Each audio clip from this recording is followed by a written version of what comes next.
worthy proclaim in the presence of many witnesses, and entrust them to reliable people who will be able to teach others also.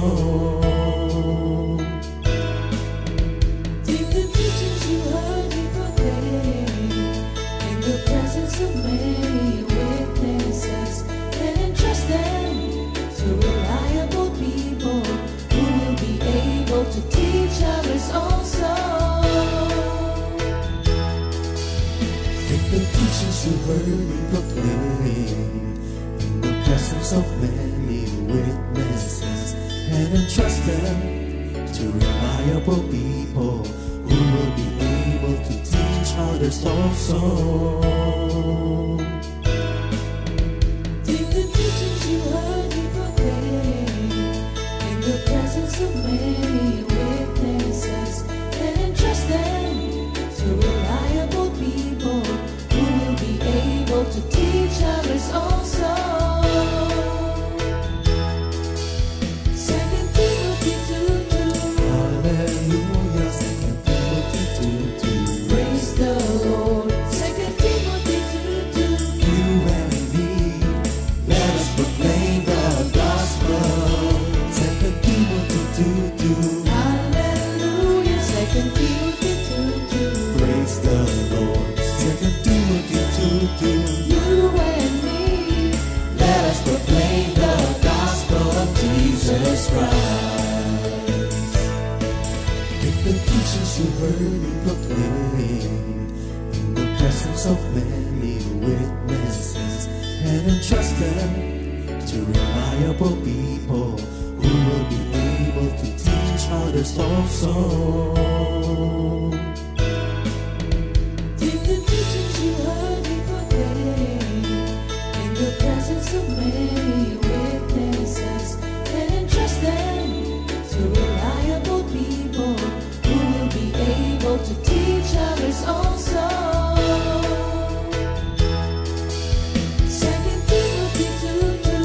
Hallelujah, 2 Timothy 2:2. Praise the Lord. 2 Timothy 2:2. You and me, let us proclaim the gospel. 2 Timothy 2:2. Hallelujah. 2 Timothy 2:2. Praise the Lord. 2 Timothy 2:2. You and me, Let us proclaim the gospel of Jesus Christ. The harvest is plenty, but the workers are few. As for me and my house, we will serve the Lord. We will serve the Lord.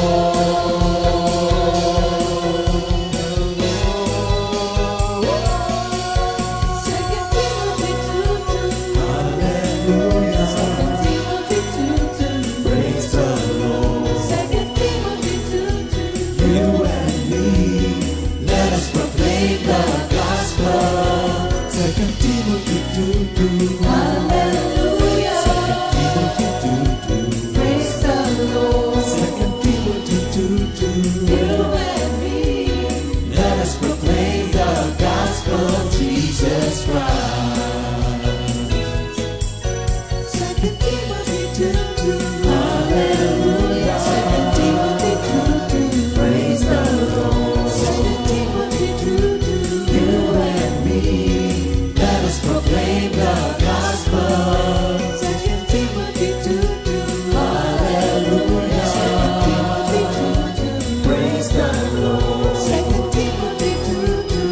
You and me, let us proclaim, live up His name, delighting the Lord for His goodness.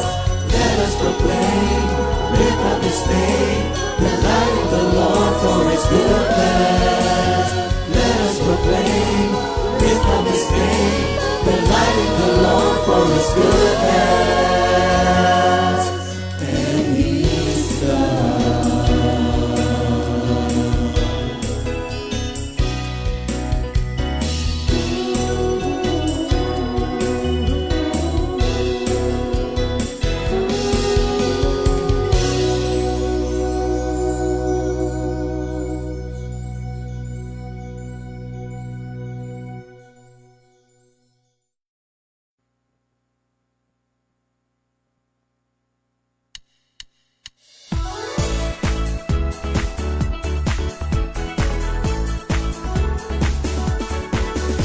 Ako ay nagalak sa sabing ganito, sa bahay ni Yahweh ay pumasok tayo. Ako ay nagalak sa sabing ganito, sa bahay ni Yahweh ay pumasok tayo. Ang hangat kong tulong sa Diyos na luna, sa Diyos na lumikha ng langit at lupa. Nang ako'y manganib kay Yahweh tumayo, dininig niya ako sa aking dalangin. Purihin si Yahweh, dakilain ang pangalan niya, sambahin si Yahweh magpakailanman.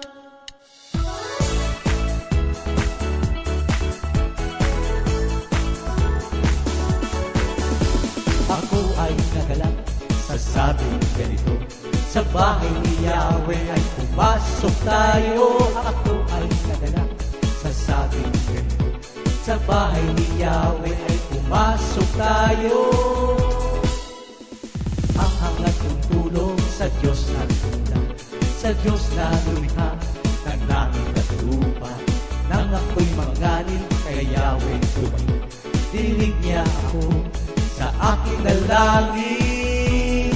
Purihin si Yahweh, dakilain ang pangalan niya, sambahin si Yahweh magpakailanman.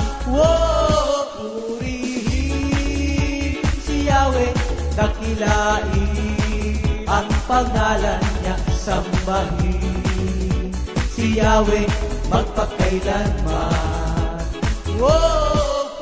Purihin si Yahweh, dakilain ang pangalan niya, sambahin si Yahweh magpakailanman. Purihin magpakailanman. Purihin magpakailanman. Purihin.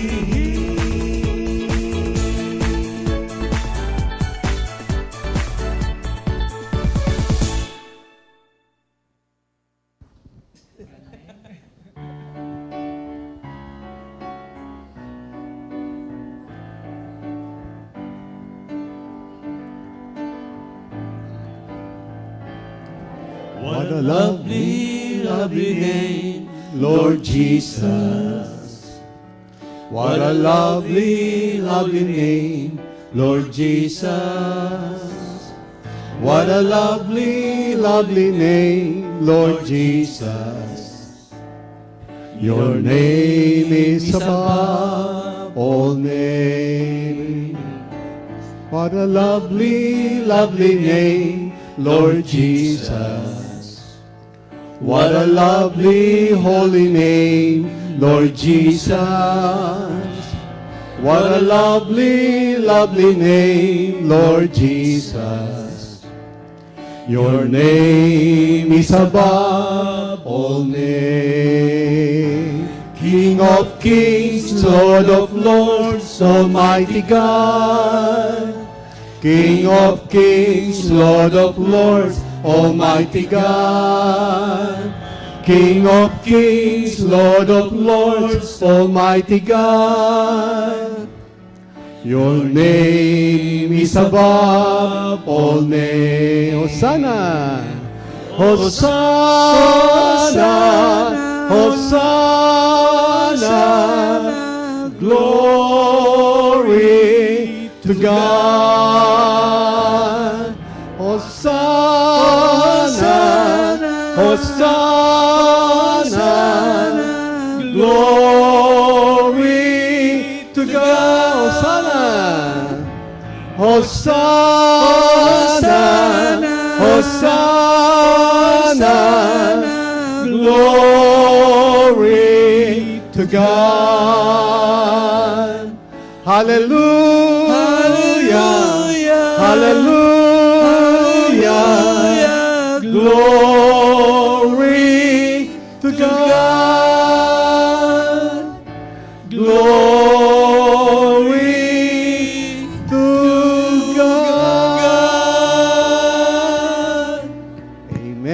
Lord. Magandang umaga po sa inyo mga kapatid. Good morning, Jesus! Ayan, good morning, Comfy. Ayan, magandang umaga po. At ilang araw, dalawang araw na lang, di ba?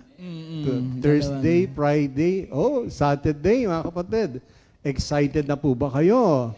Amen. Kami Amen. excited na. Sobra. Yung aming yung ating mga attire, talagang naka-ready na, planchado na.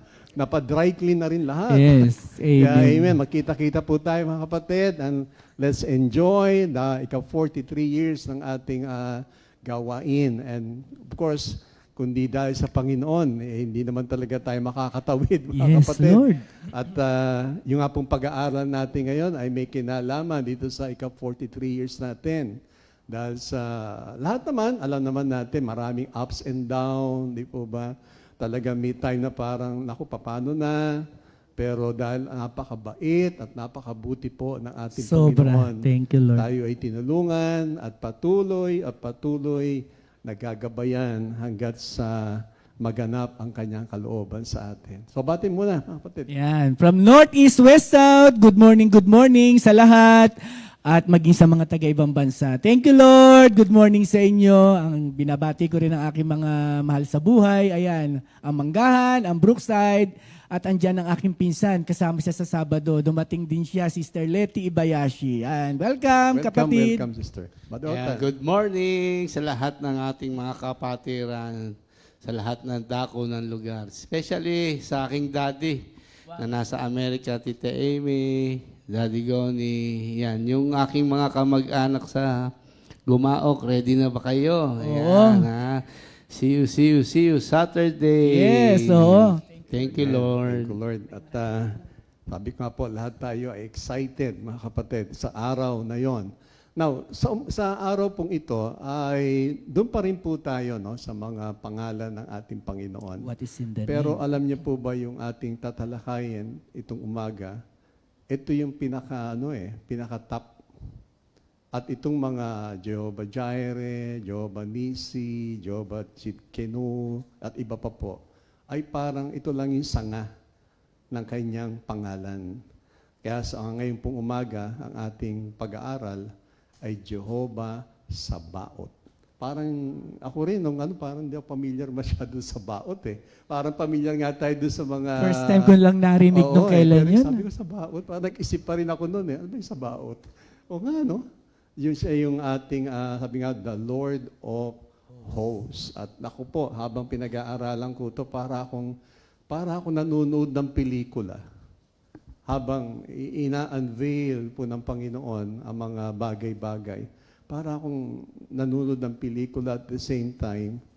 Ngayon lang po nagkaroon ng rema sa akin yung reality. Bagamat yung knowledge, alam ko halos lahat pagdating sa kaalaman, alam natin eh.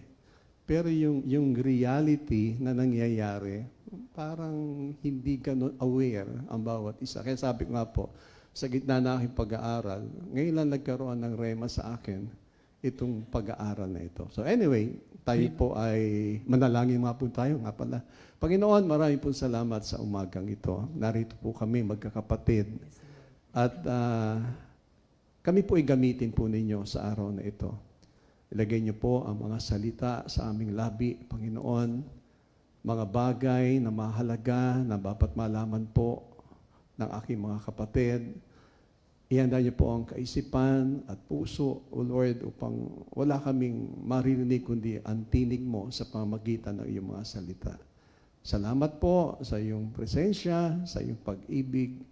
Salamat sa bagong buhay, bagong kaisipan at bagong puso na aming taglay. Papurihan ka sa pangalan ni Jesus. Amen. Ayan, sige, basahin muna natin ating memory verse of the week. Sabi po rito sa 2 Chronicles 16:9-8 sa New King James Version. For the eyes of the Lord run to and fro throughout the whole earth to show himself strong on behalf of those whose heart is loyal to him. Sa Tagalog, Minister Otan. Nagmamasid si Yahweh sa buong daigdig upang tulungan sa lahat ng tapat sa Kanya. Tumulong. Tumulong sa lahat ng tapat sa Kanya. Sa Kanya. Thank you, Lord. Amen. So, napakaganda nga po na word ng ating Panginoon ay nakamasid. Di ba ba? Nakamasid. Paano hindi mo ma-picture na paano kaya nakamasid si Lord, no? Siya ay, sabi nga, Jehovah Sabaoth, ay hindi mo ma-picture talaga yung, oh Lord, paano mo nga kami talaga pinagmamasdan? Paano? But anyway, dako na po tayo sa ating pag-aaral at I hope and pray na kumbaga all ears tayong lahat. At sabi ko nga po, dadali namin kayo sa isang parang panoramic na situation na wherein dadali namin po kayo sa reality na nangyayari sa ating kapaligiran. Kaya sabi ka po kanina, kadalasan head knowledge lang, head knowledge. Kaya ngayon pagdating ng reality, doon nagkakaroon ng problema. At walang exempted pagdating dito sa sabihin natin mga magaganap. But anyway, unang-una po, ang ating Panginoong Jesus, bago siya, before the cross, sinabi niya na sa kanyang mga alagad, "Be of good cheer, I have overcome the world." John 16:33. Sabi niya na, I have overcome the world. Pag sinabing world, ito po isang parang samahan, organization, o ito isang system na kumikilo sa mundo without God. So yan po ang world. Pero sabi niya, napagtagumpayan ko na yan.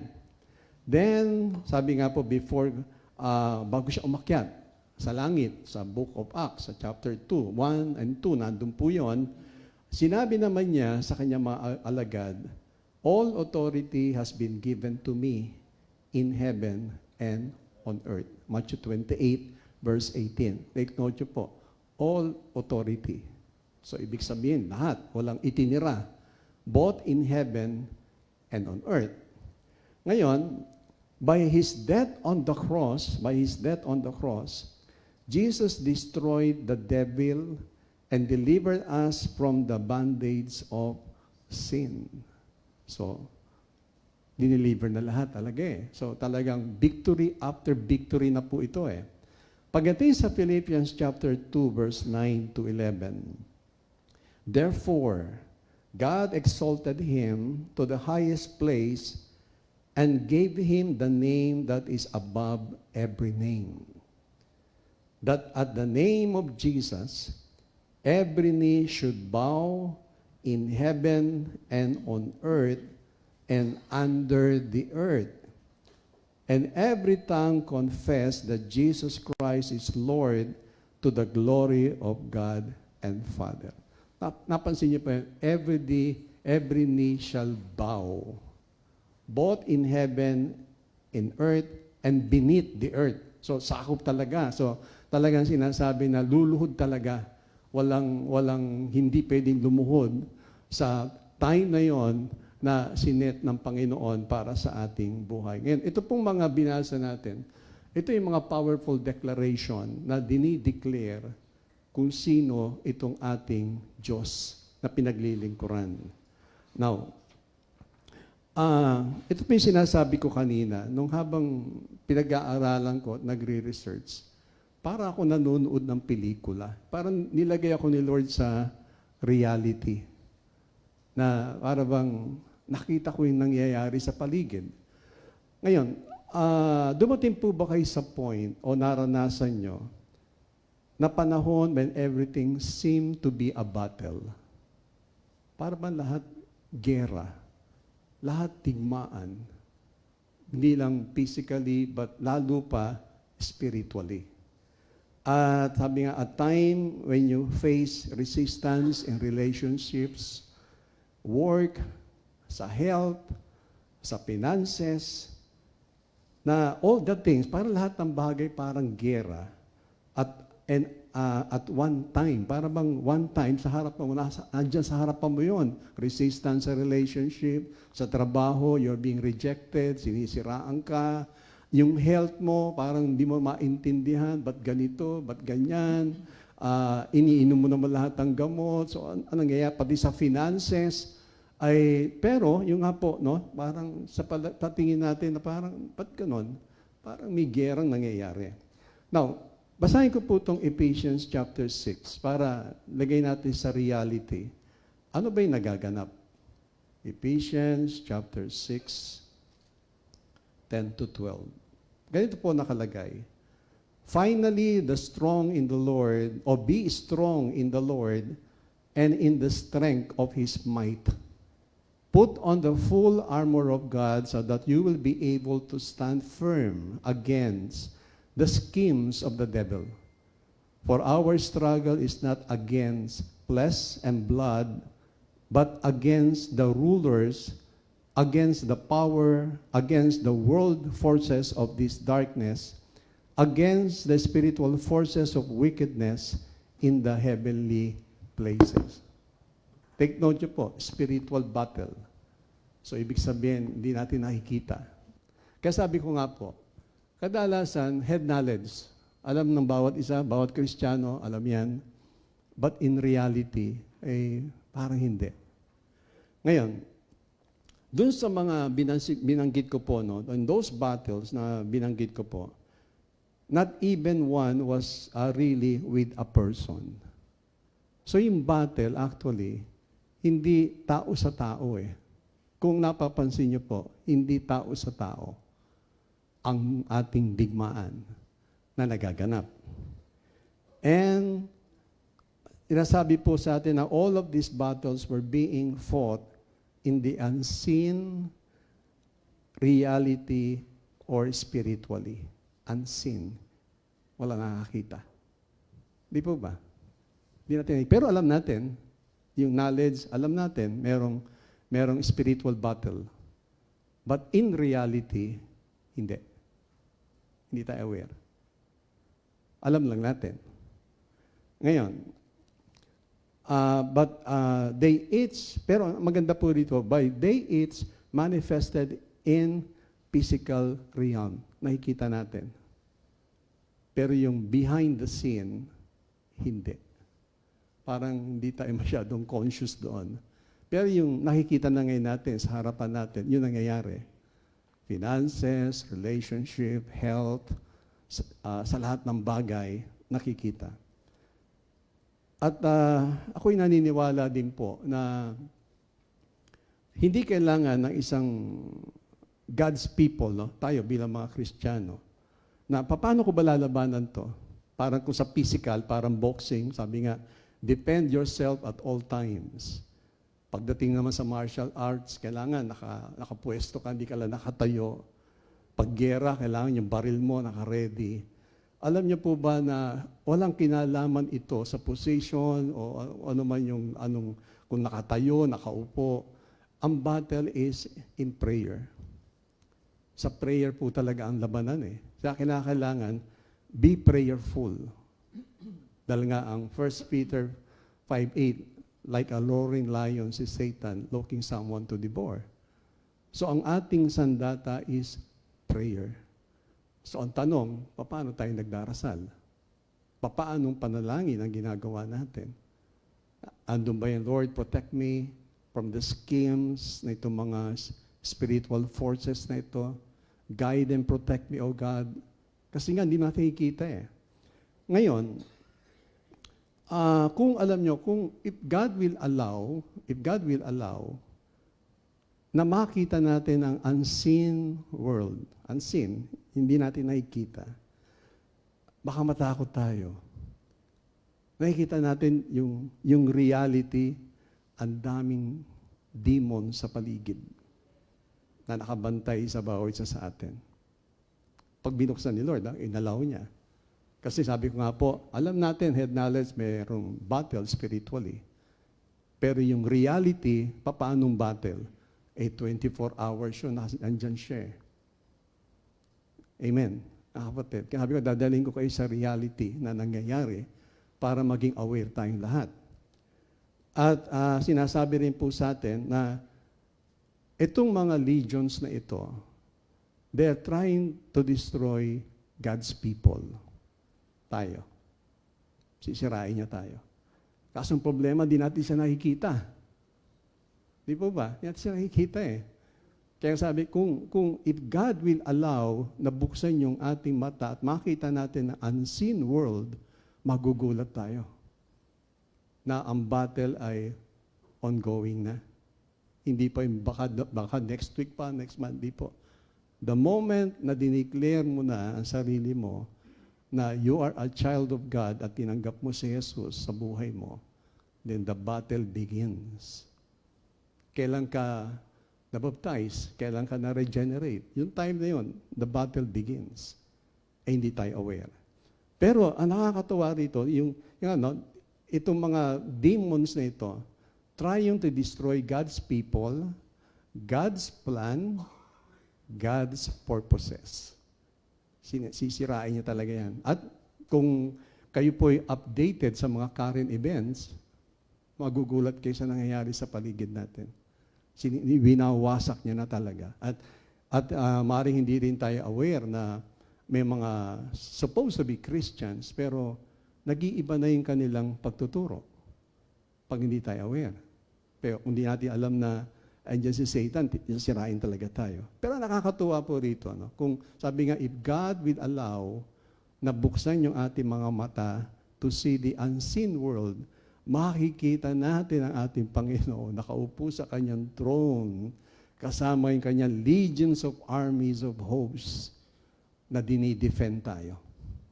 Nandyan din siya. Bagamat, ongoing ang spiritual battle, pero ang Panginoon, nandyan din siya, kasama ng legions of angels na tayo pinoprotect. Napansin niyo po ba, lahat tayo nagkakaroon ng mga experiences, pero hindi naman tayo totally talagang nasisira, nawawasak, na nagkakaroon lang mga slight na injury. Bakit? Kasi nandun ang Panginoon na dinidefend tayo. Kaya nga lang po, kailangan maging aware tayo, i-destroy tayo ng ating kaaway. Now, so one of the names, ito nga po, ng ating Panginoon is Jehovah Sabaoth. Translated, the Lord of Hosts. He is the commander of the armies of heaven. The Lord is in charge. Siya. And He and His angels are fighting on our behalf. Andyan siya, labanan. Kaya nang pinag-aaralan ko siya, natutuwa ako doon. Nga Lord, na andyan yung temptation, andyan lahat, pero nandyan ka rin na fighting on our behalf at kontrolado mo ang lahat. Walang hindi siya kontrolado. Kaya sabi doon sa Matthew 28, all authority in heaven and on earth and also beneath the earth was given to Him. So, imagine niyo po yung all authority, kontrolado. Kaya dapat talaga walang fear Wala tayong fear sa kahit anumang bagay Now, itong salitang Sabaoth, it is a military term na military connotation such as a group of fighting men or army. Sa Book of Isaiah, verse 13, verse 4, listen to the noise on the mountains, the sound of a great crowd of people, the sound of nations and kingdoms, gathering, the Lord of armies is preparing for troops for battle. So, kita mo, thousands of thousands talaga na nandyan sa ating paligid. Sa 1 Samuel chapter 17:45, David answered, You are coming against me in the sword, spear, and javelin. But I come against you in the name of the Lord Almighty, the God of the Israelites, which you have defiled. Mamaya tatalahayin po ni Minister Otan itong verse na ito. Now, Sabaoth refers to the host of heaven. Pag sinabing Sabaoth. Sa Psalm 28 verse 2, praise Him, all His angels. Praise Him, all the armies of heaven.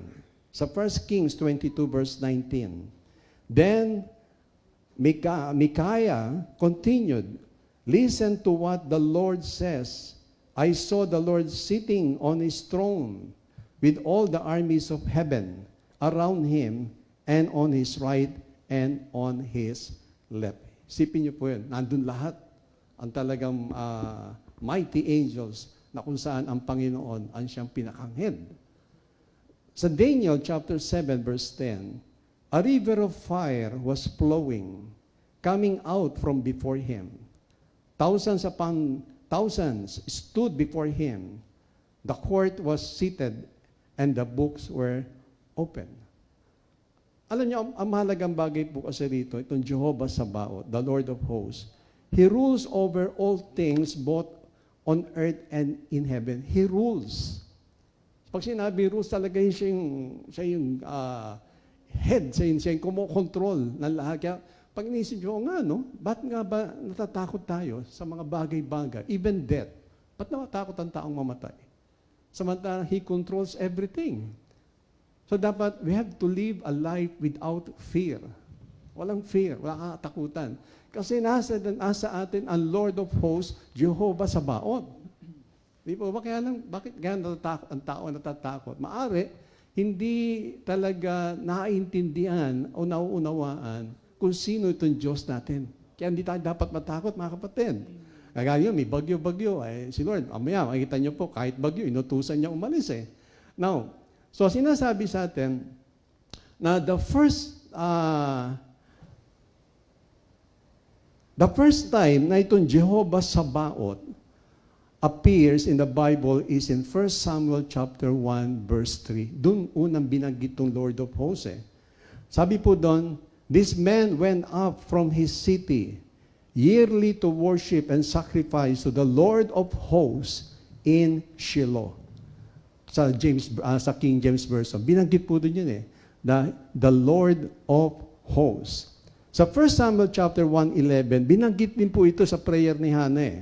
Then she made a vow and said, O Lord of hosts, if you will indeed look at the affliction of the maidservant and remember me, and not forget your maidservant, but will give your maidservant a male child, then I will offer him to the Lord all the days of his life. So second time na binanggit na naman yung Lord of hosts. Ngayon, big note niyo po ito. Ang Jehovah Sabaoth, the Lord of hosts, is a name that emphasizes the power, the might of our Lord. He rules over the vast multitudes of angels and stars and armies. Yun po siya. Siya yung nagro-rule. Kaya walang pwedeng tumalo talaga kahit sa ating nga. If God is with you, who can be against you? If God. Kaya nga mahalaga, kailangan talagang totally na tayo nasa Panginoon, na namumuhay, living by His standard, living by His word. I-claim yun, mga kapatid. Hindi tayo matatalo kahit anong mangyari. Now, Hannah's story tells us something important. It tells us that all things God is indeed the Lord of all the multitudes of earth and in heaven. He also the Lord of each individual. Ito po, yung sinasabi natin kanina, the Lord of hosts, hindi lang siya, kumbaga, nakasentro lamang sa digmaan na nagaganap. But, sinasabi sa atin, He also the Lord of each individual person who comes to Him weary and in need of His blessing. So, hindi siya nasa isang situation lang na digmaan. Kasi sinasabi niyan, pati yung need ng every person, doon papasok na yun yung Jehovah Jireh, Jehovah Chidkinu, Jehovah Nisi, doon parating yun. Yun na po ngayon yun. Kaya sabi ko nga po kanina, yung Jehovah Sabaoth, yun ang the highest na name talaga, pero itong, hindi ibig sabihin yun lamang, o nakakonfine lang siya doon. Kundi lahat ng pangailangan natin under His rule. Kaya kayang-kayang utusan ng Panginoon kung tayo nangangailangan, kaya niya utusan. If you need healing, kaya niya utusan yun Kailangan natin ng finances, kailangan ng protection, ng guide, lahat, kayang-kaya niya. Dahil siya ang the Lord of hosts. Now, whenever you need, the Bible assures us that we can, sa 1 Peter 5:7, you can cast all your cares upon Him and He cares for you. So, ibig sabihin, lahat, bigay kay Lord. Di ba sa Matthew 11, come to me or tired of carrying heavy loads, and I will give you rest. Sinasabi niya. So, bigay mo sa Kanya yon. Kukontrolin niya lahat yon. At bibigyan niya tayo ng kalakasan na kailangan natin. So, Psalm 34 verse 6, this poor man called, and the Lord heard him. He saved him out of his troubles. Ito naman isang tao may problema. Tumawag siya sa Panginoon, nirescue siya ng Panginoon. So sa Isaiah 47 verse 4, as for our Redeemer, the Lord of hosts is His name. Isaiah 44 verse 6, thus says the Lord, the King of Israel and His Redeemer, the Lord of hosts, I am the first and the last, besides me, there is no God. So itong ng Panginoon, declaring there is no other God kundi siya lamang. Amen, amen, mga kapatid. Now, tingnan pa natin yung mga situation. Now, itong name na Jehovah Sabaoth emphasizes His power and authority over the multitudes of earth and heaven. Now, when Jesus came to earth, He redeemed us. So, kita niya kanina, tinulungan, provision, lahat. Hindi lamang po yun. Niredeem niya tayo mga kapatid, and He repeatedly demonstrate His power over the forces of Satan. Ngayon, tawagin ko muna po si Brother Bong kasi maganda po itong testimony niya regarding sa itong pag-uusapan natin tungkol sa demon. So, Brother Bong. Thank you, Lord.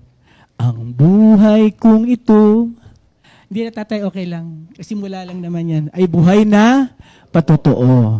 Walang maililihim. Ang lahat ay hayag na hayag sa iyo. Salamat at nabigyan ulit ng pagkakataon para makapagbahagi o makapagpatotoo sa ating Panginoon. Sabi nga ni Tito Rapi, ni Pastor Rapi, medyo crucial pagdating sa pagpapatotoo. Totoo naman, sabi ko nga kay Lord kagabi pagkatapos ko ma-assign sa kusina. Ikipag-usap ko kay Lord, umiyak ako. Sabi ni Lord sa akin, anak, handa ka na ba? Handa ka na bang isiwalat ang lahat? Ay totoo naman, bagamat sabi ko nga nung pagtuturo natin about transparency, may mga ilan-ilan pa rin na masasabi natin na hindi pa alam ng iba ang mga bagay na tungkol sa aking pagkatao. Kaya sabi ni Lord, umiyak ako. Totoo Lord, sabi ko handa ako. Romans 1:16 yan, totoo Lord, na handa akong hindi ko dapat ikahiya ang lahat ng bagay para sa ikaluluwalhati ng iyong pangalan. Ayan. Kadalasan, madalas kong naisishare, naririnig lang ng marami na sabi nga, mula sa pagka-DI, galing sa DI at naging DA. Yun nga, drug addict, naging dance instructor, naging drug addict. Pero basahin ko muna yung Lucas 8. Lucas 8 verse 2. Sabi rito, at ilang babaeng pinagaling niya sa masasamang espiritu at sa kanilang mga karamdaman. Si Maria na tinatawag na Magdalena, mula sa kanyang 7 demonyo ang pinalayas. Actually, sinulat ko nga yun, no? Sa akin, bagamat magkaiba naman kami ni Magdalena. Alam naman natin na walang naidudulot ang drugs. Oo. Pero sabi nga ni Pastor Rapi kanina, kung pwede lang naman natin sana makita kung ano yung mga nasa hinaharap para makita natin at para maiwasan na natin na magkasala. Pero hindi pala. Kung ano lang yung mismong aktual na nagaganap sa atin, yun lang ang pwede. Pero ang tao, minsan talaga ang hirap makaiwas. Oo, totoo yan. Alam na natin, pag sinabing drugs, ayan nga, yung pagsasyabo ko nung araw, natikman ko yan dahil may nagturo sa akin. Na ang sabi sa akin, maiiwasan ko lahat ng kalungkutan dahil nung time na yon, kamamatay nga lang ng mami ko. Kinuha na nga ni Lord nung 1990. Imagine mo, 1990, natapos ako, 2004. Napakatagal ako nabihag ng pinagbabawal na gamot na yan. At maraming naidulot na pangit sa buhay ko yung time na yan. Kaya ngayon sinulat ko, Yung 7 na yan. Pero higit pa sa 7 ang mga naging kasalbayihan ko sa buhay nung time na yon. Kaya dito, sabi nga drug, sabi nga una, ang isang bagay na bad spirit na umiral sa akin nung time na yun, na hindi ko naman dati ginagawa, dahil nakatikim ako na ipinagbabawal na gamot, yung naging palasagot ako sa ama ko. Naging palasagot ako sa daddy ko. Na hindi ko naman ginagawa nung araw. Bagamat Mommy's little darling ako, inamin ko yan mga kapatid. Sa 6 namin magkakapatid, lahat yan makatatay yan. Ako lang ang talagang makananay. Ano pa? Ano pa ba yung demonyo na pumasok sa akin nung time na ako ay nakatikim ng drugs? Yung pagsisinungaling. Undeniable ako nung araw, nung ako'y nakatikim sa ganyan, na nakatikim ng drugs. Bakit ka mo? Alam naman natin kung anong kinahihinatnan pag sinabing ipinagbabawal ang gamot. Kahit sabihin natin pinapaamin na ako, hindi ko inaamin. Yan ang dala ng kademonyuhan sa buhay ko nung araw. Pangatlo, ayan na, yung pagiging palamura. Na hindi rin naman ako palamura nung araw, natutunan at natutunan ko. Dahil sa paggamit ko na ipinagbabawal na gamot. Pang-4, ito na. Diba nasa club ako noon. Naging matakaw ako sa relasyon sa babae. Totoo yan. Naamin ko sa inyo. And then, nung time na ako'y natanggal sa trabaho kasi bawal ang may relasyon sa loob ng club, di nasa labas na ako. Ito na. Sa paggamit ko na ipinagbabawal na gamot, nagkaroon din ako ng relasyon sa kapwa ko lalaki. Chick boy ka pala. Pwede sa? Pwede sa chick, pwede sa boy. Oo, di ba kaya pala yun, chick boy. Alam mo mga kapatid, sabi ko nga kanina nung binaaral nga ni Pastor Rapi, kung sakasakali palang alam natin yung kahihinatnan at nakikita natin kung ano yung pwedeng maganap sa buhay natin, pwede natin maiwasan pero hindi. Talagang ang battle Ang battle talaga makikita natin sa mundo. Maraming alok ang mundo na mahirap iwasan, lalo na pag hindi mo kilala ang Panginoon. 5, ayan na nga, yung pagiging praning. Pag nakakarinig ako ng wang. Hindi ko alam kung saan ko itatago yung sarili ko. Tapos yung pagiging bad trip, pagising sa yung pagiging bad trip sa umaga na pag alam mo pala kang pampalo up, yan ang naidudulot ng drugs. Hahanap-hanapin mo na para makapag-follow up ka at para magkaroon ka na naman ng panibagong diwa sa pinagbabawal na gamot. And then ayan na. Ito na yung matindi sa lahat. Sabi ni Lord, handa ka na ba? Handa mo na ba maging buhay na patutuo sa marami na ang lahat ng pagkakasala mo yun para makita nila kung paano kita binago? Kung mapapansin nyo, madalas sa aking bibig kapag saan tayo pupunta? Saan tayo pupunta? Sa Cubao. Cubao. Saan ba maraming pwedeng pasyalan? Sa Cubao, sa Cubao. Namahay ako dyan sa Cubao. Alam nyo kung anong ginawa ko dyan? Callboy ako dyan. Pinasok yan para may pambili lamang ako ng drugs. Totoo yan mga kapatid. Pero alam nyo mga kapatid, hindi pa naman natapos ang lahat. Nagkaroon ng hangganan ang lahat ng, excuse the word, ng kababuyan na ginawa ko sa mundo. Na hindi ko pinapakita sa aking mga mahal sa buhay noong time na yon. Hindi, alam ko, naririnig ni Sister Jackie ngayon yan, tsaka nung kaking hipag. Bagamat yan, madalas ako itago ng mga yan. Dinidinay lahat ng mga bagay na pagkakamali ko sa buhay. Pero salamat at nakita nila na eto na, inirelease ko na lahat, hindi lamang sa prayer meeting.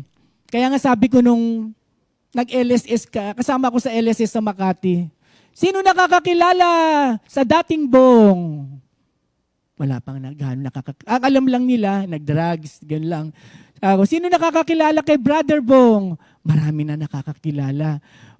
Salamat sa Panginoon, nabigyan ako ng pagkakataon para mai-reveal ko sa lahat may parinig ko sa lahat na eto na ako ngayon at wala na ang, sabi nga ng 2 Corinthians 5:17, if anyone is joined to Christ, he is a new being, the old has gone, and the new has come. Maliban dun sa word na yan. Alam niyo mga kapatid, nung time na nagpapahinga-pahinga na ako noon kasi sabi ko nga sa inyo, pag ako nahuhuli at nakukulong, 2 tao ang naglalabas sa akin. Yung asawa ni Jackie, tsaka yung tiyahin ko. Naunang namatay yung tiyahin kong taga Malacanang. Pag nakukulong ako, sandali lang, pupunta kagad yung palalabasin. Palabasin kagad ako. Lain namatay ding, kinuha na rin ni Lord yung asawa ni Sister Jackie. Bakit ko na isi-share ito? Alam niyo mga kapatid, ito na ang pagkakataon. Nung namatay ang asawa ni Sister Jackie, ito na yung pagkakataon bumaba ang mga anghel sa amin. Nag-Bible service. Alam niyo po kung sino-sino yon? 2 Arnold, Minister Arnold and Pastor Arnold sa kabila, Minister Celso. Dami sila noong time na yon. Brother Jomar, Pastor Jomari. Ang dami nila. Maraming anghel na bumaba noong time na yon. At pumunta sa amin. Oo. Pinadala pala ni Lord, hindi pala bumaba. Pag anghel, pag galing sa langit bumaba, Pinadala ni Lord. Oo. Sila ang mga ginamit. Alam niyo po ba kung ano yung nakapag-evangelize sa akin, mga kapatid, para ako ay masama at mapunta sa gantong gawain? Kailangan kita.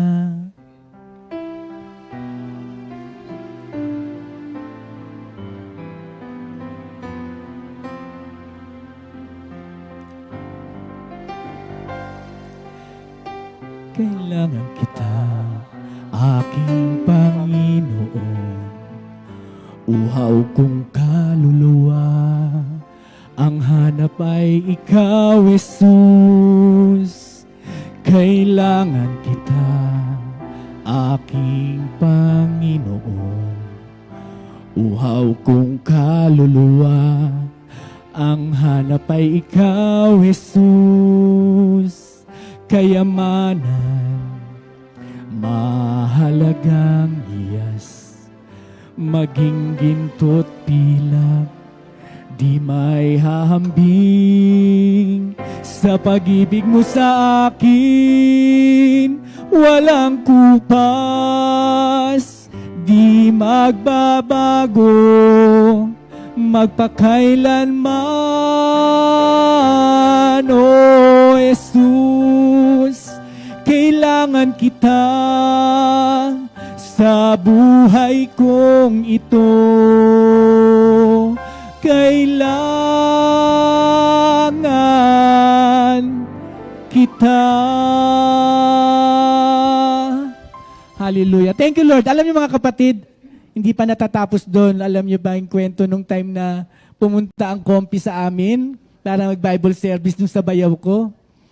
Ang wini-winsol nila noon si Sister Jackie tsaka yung Sister Jennifer. Kasi alam nilang, akala nilang wala na akong pag-asa. Sabi ko nga sa inyo, inaayawan na ako nung time na yun.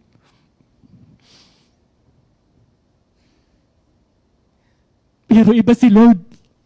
Iba si Lord tumawag. Bagamat napakarami kong kasalanan sa buhay, binigyan pa rin niya ako ng pagkakataon makilala siya. Palakpakan natin ang ating Panginoon. Sabi ko sa iyo, Lord, iiyak ako dahil gusto kong galing sa puso yung pagpapatotoo ko.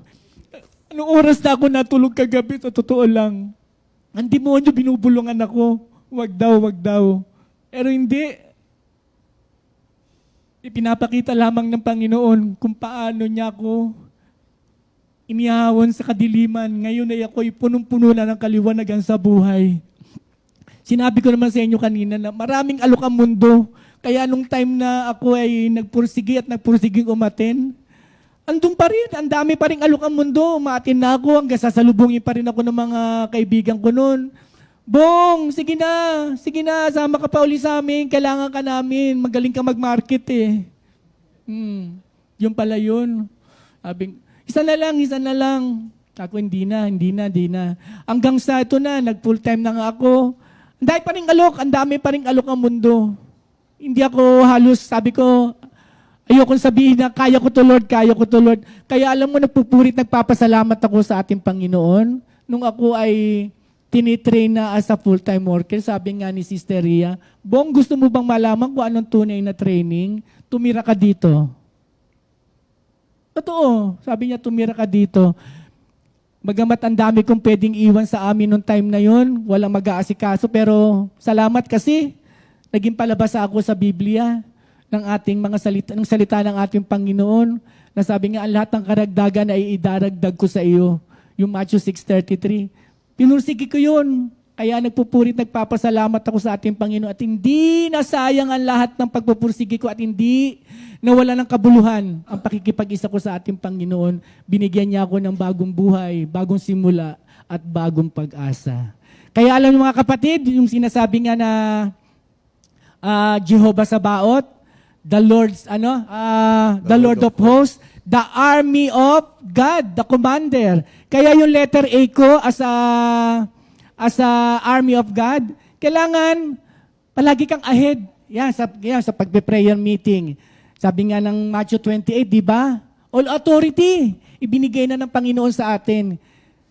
Yung letter R, kailangan as a full-time worker, as a army of God, kailangan na doon yung pagiging righteous mo. Tsaka yung respectful. Kailangan maging respetado ka at maging matuwid ka. Dahil, sabi nga ng salita ng Panginoon, pakaingatan mo ang lahat ng bagay na ito upang maligtas ka pati ang mga nakikinig sa iyo.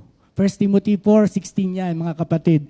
And then yung letter M natin, yan na. Kailangan memorize mo yung ating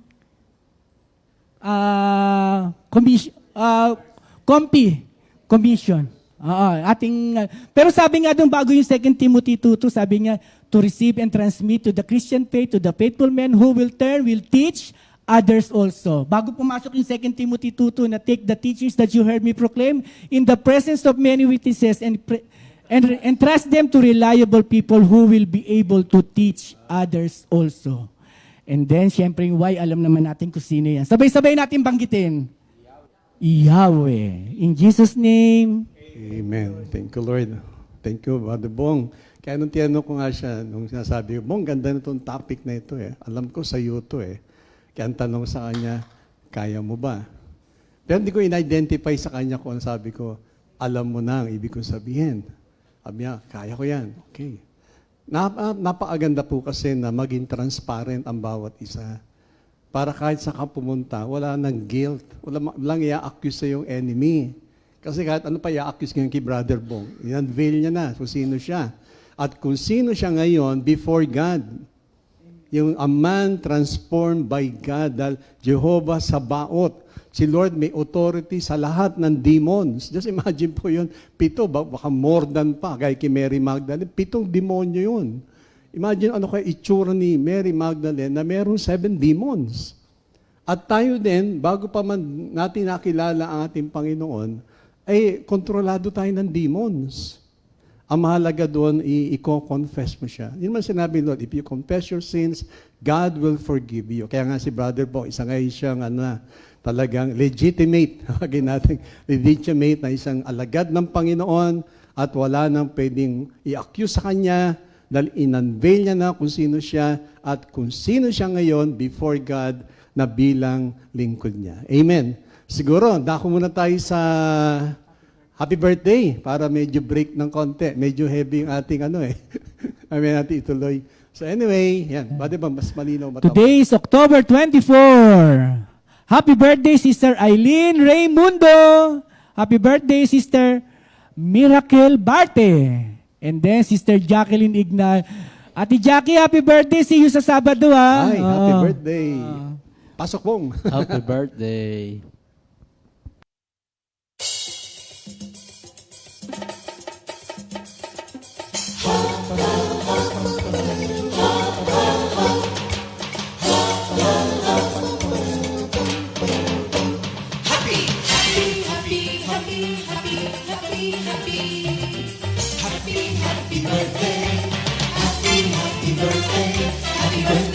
Happy birthday to you. anniversary. Happy anniversary. Happy, happy, happy anniversary. Happy anniversary. May the good Lord doesn't leave you. May the Lord's light shine upon you. Happy anniversary to you. Happy, happy birthday to you.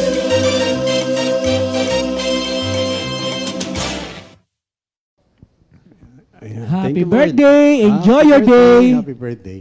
So, makikita niyo po mga kapatid, no, ang ating Panginoon, dinemonstrate niya lamang no, sa buhay ni Brother Bong ang kanyang kapangyarihan over the forces of Satan. Walang panalo eh. Sa Bible din po, no, sa Mark chapter 1, sa verse 32 to 34, makikita niyo po doon, sinabi ni Lord sa demon, be silent. Inutusan niya eh. Dahil nga para bang merong gustong sabihin niyo yung demon doon, sabi niya, tumahimik ka. So, tumahimik yun. So, kita niyo yung authority niya. So, hindi lamang po yun sa Luke 8, sa verse 26 to 39, na ating Panginoon, He sends the demons into a herd of pigs.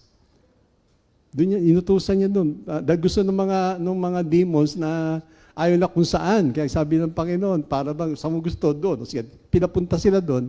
Kita niya yung authority niya, nauutusan niya. And doon din po sa the demons recognized Jesus and His authority immediately. Alam niyo bang they knew who He was and what His great power could do to them. Alam ng demons eh. Alam nila na si Jesus Christ ay full authority. Kaya kahit anong gawin nito, kapag ang Panginoon na ang nag-intervene, walang magagawa niya. Kaya kailangan po, we have to live a life without fear. Kasi meron tayong Jehovah Sabaoth. Ayan, tawagin ko naman po si Minister Otan, Brother Otan. Good morning, mga kapatid. Thank you, Lord. It's nice to be back. Ayan.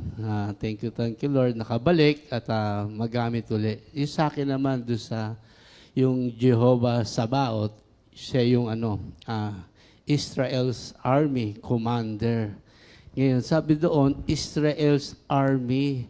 Kasi nung nasa Israel, nung history na yon, si Lord nagpapadala ng mga anghel. Tayo dito, si Lord nagpapadala ng anghel to combat yung masamang espiritu. Nakalagay dito sa Hebrews chapter 1 verse 14. Ang mga anghel, kung ganon, siya yung mga espiritong naglilingkod sa Diyos at sa mga isinugo upang tumulong sa mga maliligtas. Kaya sabi nga ni Pastor Rapi, marami tayong mga yung devils, battles, nandiyan yung devils, roaring lion, talagang nag-aabang, nagpapadala si Lord ng Lord's army na para malabanan. Ngayon, dito tayo sa akin, yung battle. Yung battle na to dito kay David and Goliath. Ayan. Pakibasa nga, Brother Pong. Ayan. Sabi rito sa 1 Samuel 17 verse 45, sumagot si David, ang dala mo'y tabak, sibat at pantusok, ngunit lalabanan kita sa pangalan ni Yahweh, ang makapangyarihan Diyos ng Israel na iyong hinahamak. Ayan. Ito po yung aking mensahe tungkol kay David and Goliath. Yung isa pang meaning, yung Sabaoth, siya yung sovereignty, siya yung makapangyarihan. Walang bagay na hindi niya alam, walang bagay na hindi niya kayang gawin, walang bagay na hindi niya kayang lutasin, walang bagay na sa puso natin na nasaktan na hindi niya kayang lutasin, gamutin, hindi sa subject sa time, sa space, sa distance, hindi siya sa subject sa right and wrong. Yun yung ating Diyos, yung sovereignty. Siya yung Sabaoth na masasabi natin dito. Kung bakit yung sinabi dito? Kasi itong pag-aaralan natin tungkol kay David and Goliath, ito daw yung the best known story of the Bible. Alam naman po natin yung istorya nung kay David. Ngayon, tignan lang natin ng konti, yung comparison. Pag tinignan natin, si David, siya yung shepherd boy. Si Goliath, sa simula pa lang, warrior. Tapos pag tinignan natin dito, si Goliath, simula pa, warrior na. Tapos pag tinignan natin dito, hindi lang siya warrior, giant pa. At hindi lang yon, pag tinignan pa natin dito, iniisip ko nga parang pag tinignan ko, dun sa laban nila, parang walang entry point. Kasi pag tinignan mo yung kanyang helmet, pag tinignan tanso, tapos yung kanyang kasuotan, parang tumitimbang ng 57 kilos. Tapos parang pag tinignan mo, walang entry point, walang access para mapatay pag tinignan natin dito. Pero pag tinignan natin dito si David, siya yung shepherd boy. Tapos pag tinignan natin dito, ang dala-dala lang niya, 5 bato. Pag tinignan mo, tsaka yung kanyang pantirador, tsaka yung tungkod. Pag tinignan natin dito, ganito yung makapangyarihang Diyos.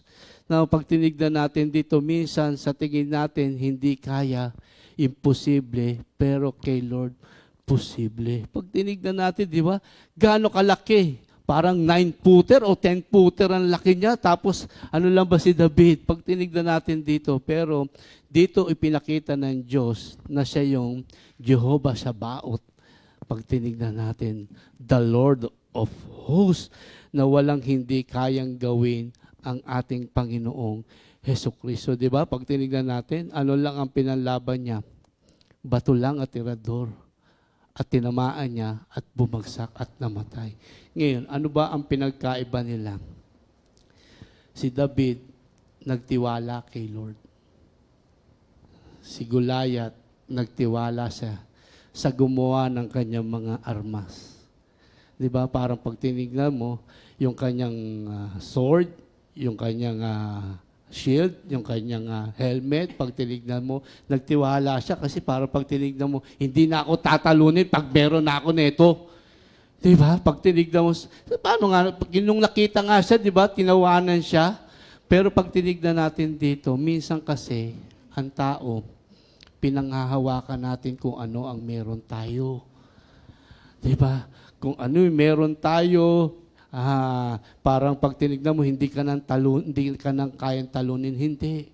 Para hindi tayo talunin, kay Lord lang tayo magtiwala. Di ba? Katulad no, nagtiwala siya sa tao na gumawa ng lahat ng kanyang instrumento. O ano nangyari? Talunan. Kaya sa buhay natin, ano pinapakita dito ng ating Panginoon? Huwag tayong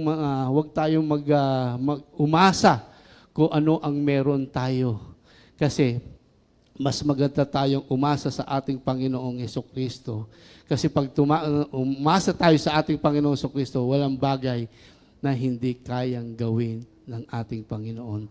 Lahat yan mapapagtagumpayan natin kung kasama natin ang ating Panginoong Hesukristo. Di ba? Pag tinignan mo, ang laki-laki, tapos isang bato lang, bumagsak dahil yan sa kanyang pananampalataya. Ano yung 5 bato na nagsisimbolize dito?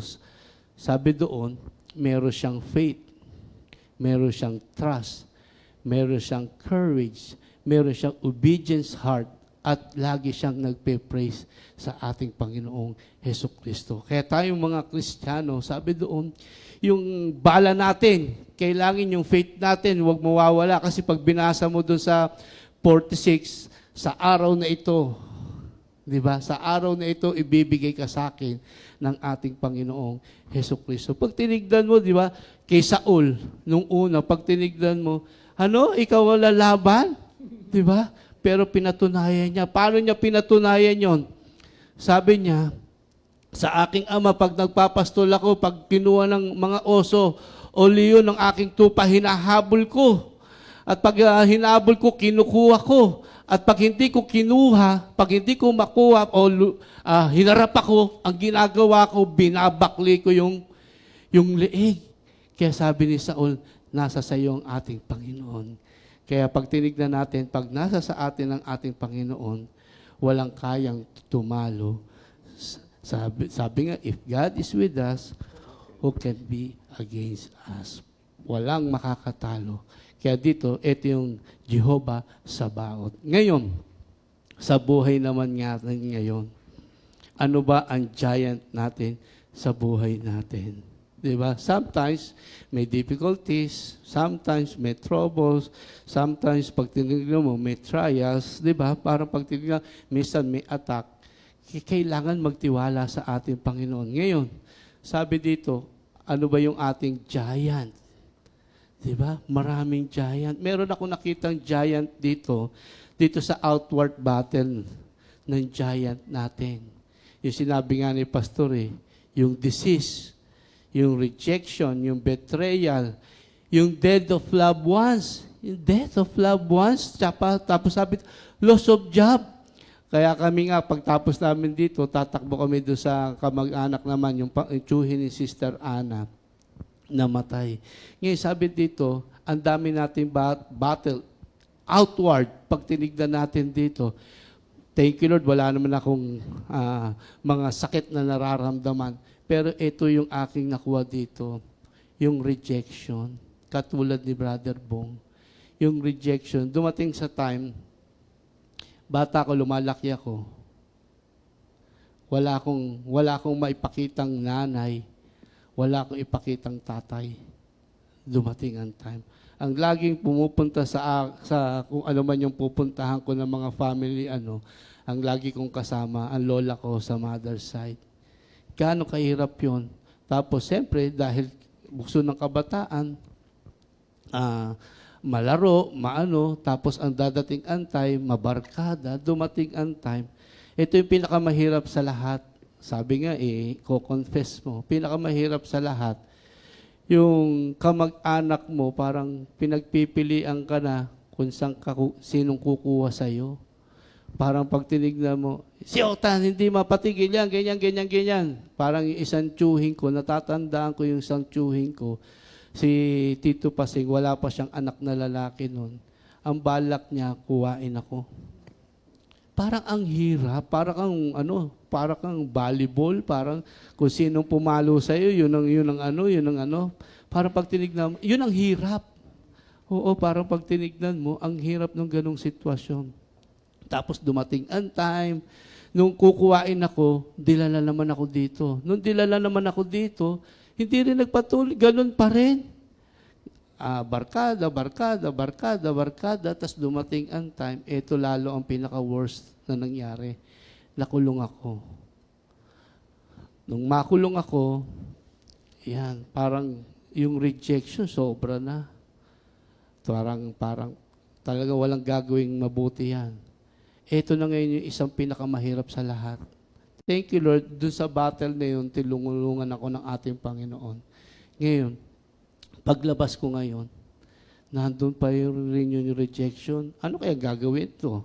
Ano na naman ang gagawin? Kalokohan na naman ito. Parang pag tinignan mo, ang hirap. Pero thank you Lord, sa tulong ng ating Panginoong Kristo, talagang sa tulong ng ating Panginoon, unti-unti yung rejection na pagtagumpayan. Ano lang ang dapat nating gawin? Sabi dito, ang dapat nating gawin, ang key dun sa rejection, kailangan yung acceptance. Tanggapin mo. Parang pag tinignan mo, yung acceptance, yung rejection, acceptance, tapos reform. Pag sinabing reform dito, may pagbabago. Diba? May pagbabago. Pagtapos ng reform, kailangan may transform. Hindi lang yung parang mag-isip kang magbabago, kailangan magbago talaga. Yung pagtinignan natin dito sa buhay natin, kailangan magbago ka sa ating Panginoong Hesukristo. Kaya yun yung battle na, yung inner. Ito pa yung isang battle na nakita ko dito, yung battle ng outward. Itong inner, sabi yung discouragement, depression, lust, unfaithfulness, or loneliness. Napakabigat. Hindi naman ako yung nung araw, bagay, yung unfaithfulness, wala pa naman ako nung asawa noon eh. Pag tinignan mo, yung last, pag tinignan natin dito, sa buhay ko, dumating ang time nga, sabi nga, kailangan ibahagi natin. Dumating din ang time na, hindi naman ako nag-call boy. Pag tinignan natin dito, ang nangyari naman sa amin, dahil nung araw, nung kapanahunan namin, hindi kami nanliligaw. Walang ligaw-ligaw nung araw. Noong time na pag may pera ka, pupunta ka lang sa isang lugar, kaya mo nang bilhin yung babae. Yun yung nangyari sa amin, na pag tinignan natin din yung last dito, na pag yung pupunta ka sa ibang lugar, kukuha ka ng babae, gagamitin mo, parang ganong kasimple lang. Pero pag tinignan natin dito, hindi pala tama yung ganong pamumuhay. Hindi pala tama yung pamumuhay na ganon. Dito sabi dito, marami tayong battle. Pag tinignan natin dito, kay Lord lang tayo talaga aasa. Walang hindi kayang gawin ng ating Panginoong Hesukristo. Nung dumating ang time na para pag tinignan mo, magnanakaw ka na, kukuha ka na ng gamit, para ano? Para meron kang yung pantustos doon sa kagustuhan mo. Kaya nagpapasalamat ako kay Lord kasi doon sa battle nga na yung nandiyan ka na kay Lord, pero nung time na yun, hindi pa naman ako nagtuturo dahil nga apo ko ng lola ko, ng Mami Ligaya. Nandito ka na, pero pinipilit mo pa rin lumabas. Talagang mahihirapan ka, mapapahamak kaya. Kaya thank you Lord dito nga, sabi nga dito, marami tayong battle sa buhay. Ano ang dapat nating gawin doon sa battle na yun? Katulad ko nga, yung battles na yun, kung paano ko napapagtagumpayan, kailangan, sabi nga dito, bilang isang Kristiyano, sabi doon sa 2 Corinthians 6:14, do not be unequally yoked together with the unbelievers. Kailangan, hindi mo mapapagtagumpayan ang giant na battle sa buhay mo hanggat hindi ka hihiwalay sa mga kasama mo. Hindi ka niyan iiwanan. Dapat ikaw ang umiwan, ikaw ang lumayo. Oo, ikaw ang lumayo. At isa pa, kailangan sabi doon, meron kang Romans 12:2, do not conform yourself to the standards of this world. Kasi kahit anong gawin mo, yung battles na yan, hindi mo mapapagtagumpayan pag nandun ka sa pamumuhay na hindi tama. Kailangan bilang isang mga mananampalataya kay Lord, kailangan iba na yung iyong pananaw, iba na yung kayong kaisipan, yung kaisipan natin. Di ba? Kaya nga pinag-aaralan natin yung koinonia. Kailangan laging nasa fellowship ng ating Panginoong Hesukristo.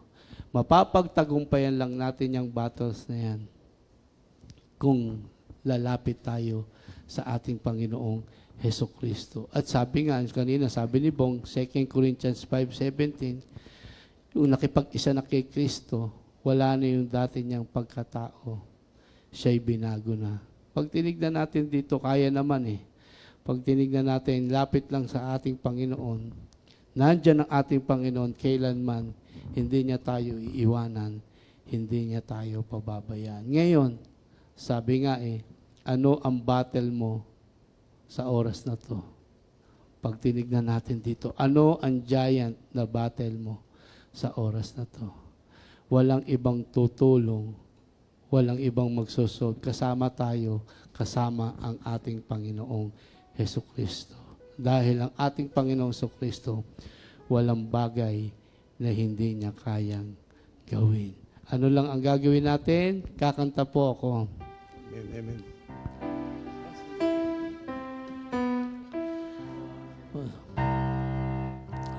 Okay.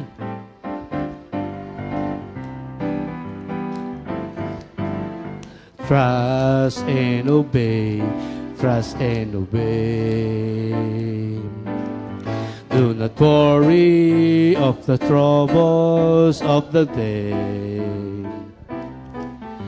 The Lord knows the number of your hair. The Lord knows even before you say trust and obey. Sapat, trust and obey. Sabay tayo! Trust and obey, trust and obey. Do not worry of the trouble of the day. The Lord knows the number of your hair. The Lord knows even before you say trust and obey. Trust and obey. Katulad ni David, ayan, nagtiwala kay Lord. Kahit anong giant, ganong walang parang entry point. Pero pag si Lord ang kumilos, mapapagtagumpayan natin lahat yan. Ano man ang battles natin ngayon, magtiwala lang tayo. Walang hindi kayang gawin ng Diyos. In Jesus' name. Amen, amen. Thank you, Lord. Salamat sa inyo.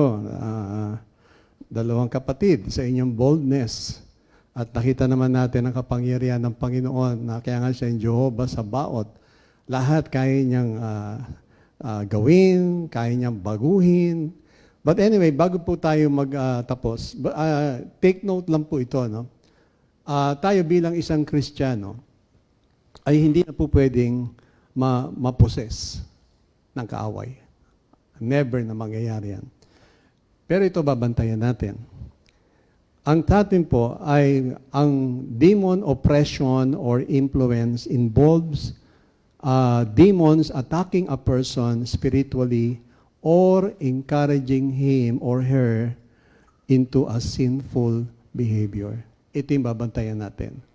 Hindi tayo kayang maposes, nasa atin na ang Panginoon, nasa atin ba ang Espiritu Santo, but bantayan natin yung kanyang influence.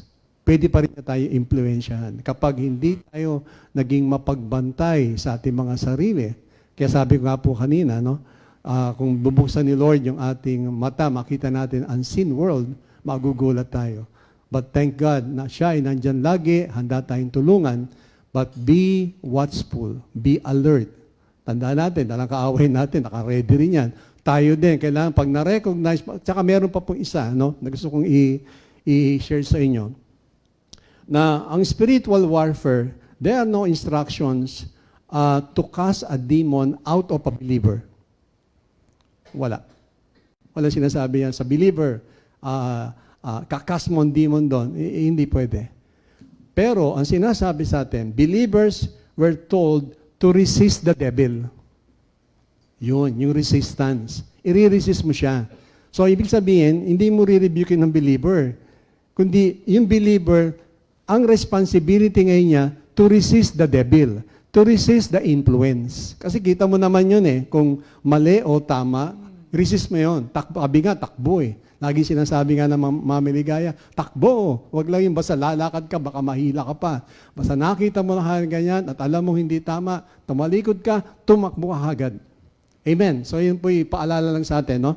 Na yung inyong impluensya, pwede pa rin tayo ma-impluensyan. Kung hindi tayo mananatili doon sa ating kinalalagyan, na tayo ay binago ng Diyos, pinatawad na ng Panginoon, binago ang buhay, binigyan ng Galatians 5:22, fruit of the Spirit, stay there. Manatili ka noon. At tiyak, magtatagumpay po tayo. So marami pong salamat at magandang umaga at see you on Saturday, mga kapatid. At mag-e-end tayo dun sa ating repeat new song of the week, The Breaker of Chain, composed by Brother Darwin Datu. Amen. So see you Saturday. God bless us all. you. Thank you, Lord.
Yes, indeed, it shall happen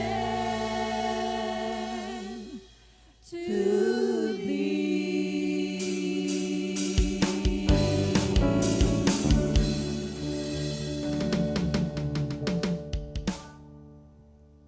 Second Timothy 2:2. Hallelujah. Second Timothy 2:2. Praise the Lord. Second Timothy 2:2. You and me, let us proclaim the gospel. Second Timothy 2:2. Hallelujah. Second Timothy 2:2. Praise the Lord. Second Timothy 2:2. You and me, let us proclaim the